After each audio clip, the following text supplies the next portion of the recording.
Terima kasih Anda masih bersama kami. Bagi Anda yang baru saja bergabung, kami hadirkan kembali 3 berita utama hari ini. Terlibat kecelakaan dengan truk, seorang pengemudi sepeda motor tewas di ruas Jalan Trans Sulawesi di Jalan Usman Salengke, Kecamatan Somba Opu, Kabupaten Goa. Sebuah jembatan penghubung antar desa di Kabupaten Maros roboh saat dilalui truk bermuatan pasir. Wahana permainan salju di Kota Makassar dipadati warga saat libur panjang akhir tahun.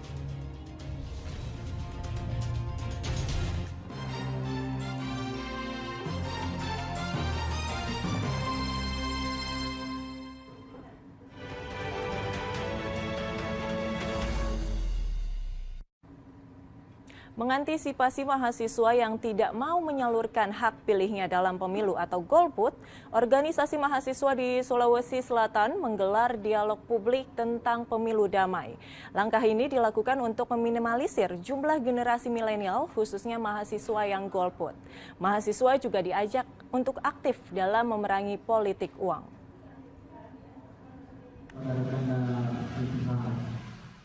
Dialog publik tentang pemilu damai digelar Komite Aktivis Mahasiswa Rakyat Indonesia atau KAMRI dengan peserta dari sejumlah kampus di Makassar. Dialog publik yang digelar di Kabupaten Goa ini untuk memberikan pemahaman tentang bahaya politik uang dan kampanye hitam atau black campaign yang kerap terjadi di masa pemilu. Para mahasiswa diharap sadar akan pentingnya peran aktif pemuda, khususnya mahasiswa, dalam mengawal pemilu damai dan meningkatkan minat mahasiswa, khususnya kaum milenial untuk ikut memilih serta mengawal pemilihan umum presiden dan calon legislator.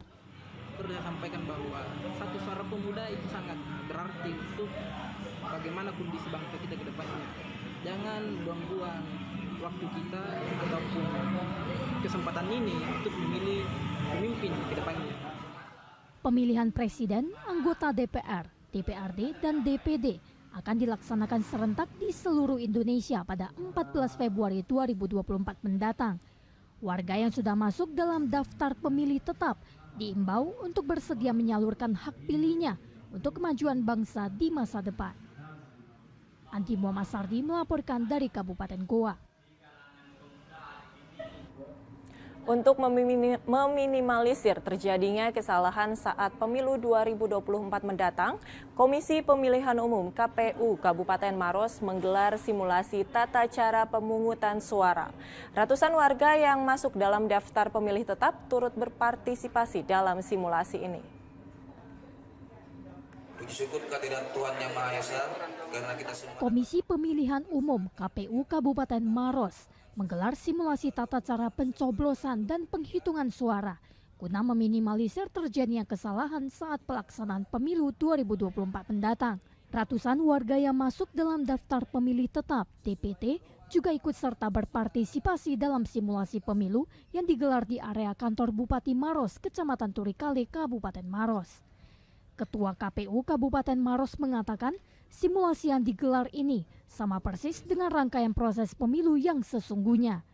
Panitia memulai simulasi dengan tata cara pencoblosan, membedakan kertas suara presiden, DPR, DPRD Provinsi, DPRD Kabupaten, dan DPD, serta tata cara pelipatan kertas suara hingga memasukkan kertas suara ke dalam kotak suara. Berharap dengan adanya kegiatan ini kita bisa menyaksikan apa yang perlu dibenahi di TPS, kemudian apa yang masih kurang, apa yang masih kita butuhkan, hal-hal yang kurang hari ini itu bisa kita sempurnakan nanti pada saat bimbingan teknis untuk KPPS.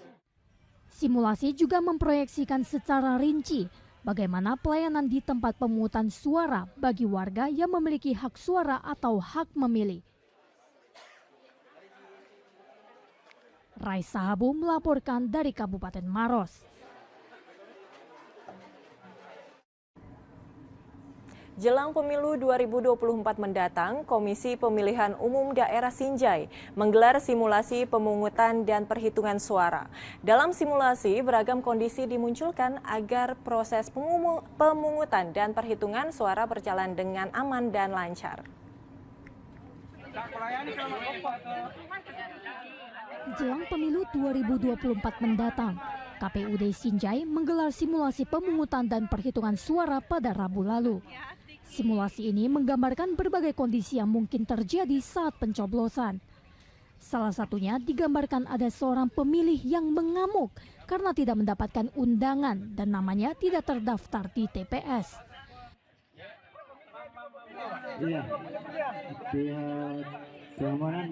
Pihak panitia pemungutan suara (PPS) kemudian meminta pemilih tersebut untuk menunjukkan KTP elektroniknya. Setelah dicek, barulah ia diperbolehkan untuk menyalurkan hak pilihnya. Jadi kegiatan hari ini rangkaian dari kemarin kita curah dan hari ini kita praktek untuk pemungutan dan perhitungan suara di TPS, dan tentu setelah ini kita akan melakukan evaluasi untuk penyempurnaan nantinya. Simulasi bertujuan untuk memberikan sosialisasi kepada masyarakat terkait tata cara memilih dan mengenali surat suara pada pemilu 2024 mendatang. Kegiatan ini juga memberikan praktek langsung kepada para petugas di TPS agar pemilu nanti dapat berjalan dengan aman dan lancar. Andi Muhammad Sardi melaporkan dari Kabupaten Sinjai.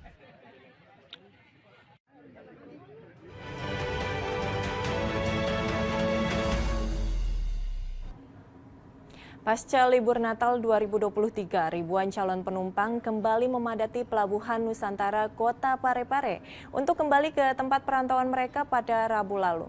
Ribuan penumpang itu akan diangkut dengan 3 kapal yang akan berlayar menuju Kota Samarinda dan Balikpapan, Kalimantan Timur. Ribuan calon penumpang berdesak-desakan di Terminal Penumpang Pelabuhan Nusantara Kota Parepare pada Rabu lalu.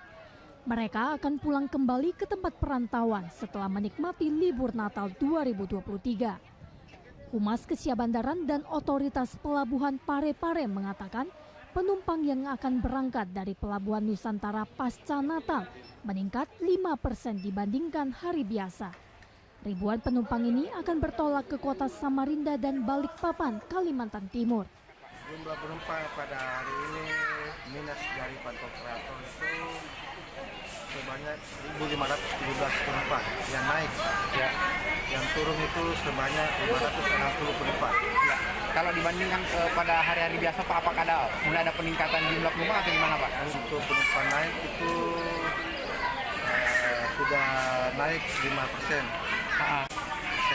minus 16%. Puncak penumpang arus balik diprediksi terjadi selama pekan pertama Januari 2024 mendatang. Suardi Gatang melaporkan dari Kota Parepare. Libur panjang akhir tahun dimanfaatkan warga untuk berekreasi bersama kerabat. Salah satu tempat yang banyak dikunjungi adalah wahana permainan salju di Kota Makassar.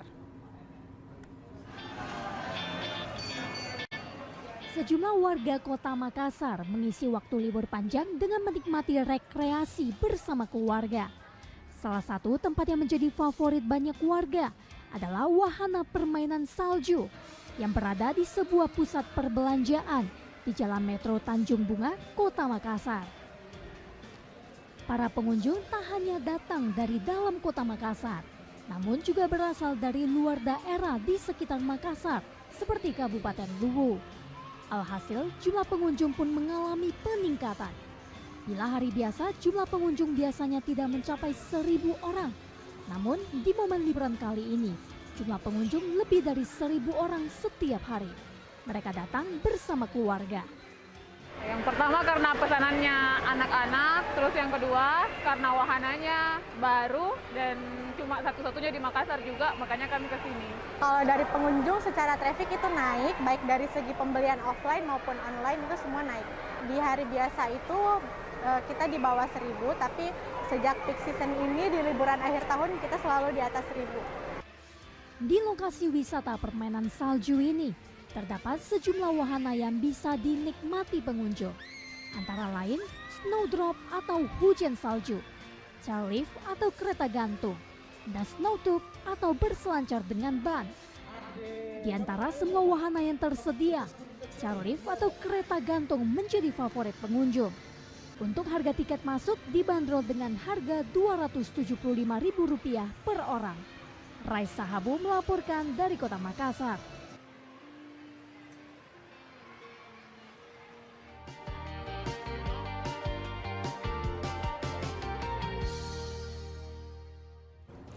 Informasi tadi mengakhiri jumpa kita. Atas nama rekan yang bertugas, saya Agisa Febila mengucapkan terima kasih atas kebersamaan Anda. Selamat beraktivitas dan sampai jumpa.